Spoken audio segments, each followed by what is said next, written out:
والله الدور ده الامارات وبن زايد قروشكم ما هيقدر يغسل الفضيحه اللي طلعته صحيفه ذا تايم البريطانيه. رفع منكم الستاره، خلاكم أراء بكل خباصتكم وبكل قتلكم، خطوه خطوه.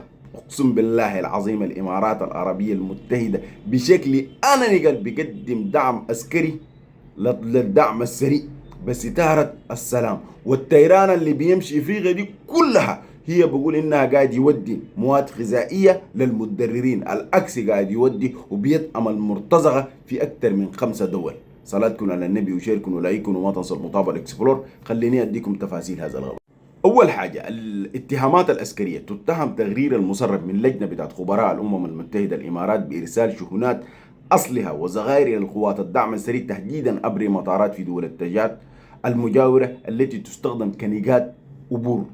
فهمتوا الجدي يا جماعه؟ وتشير التقرير على انه الشحنات تصل في سياق مساعدات انسانيه كختاء او اخفاء طبيعتها الحقيقيه. دي شالوا الستاره.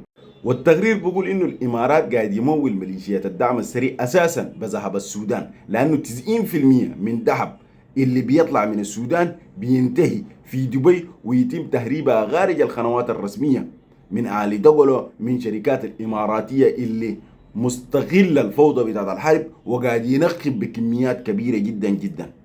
اقسم بالله الفضايح دي داير لها خلقه كامل. امشوا اليوتيوب وانا هنزل 20 دقيقه فيديو وافسر لكم اليوتيوب ودى الفاشر. تحياتي لكم.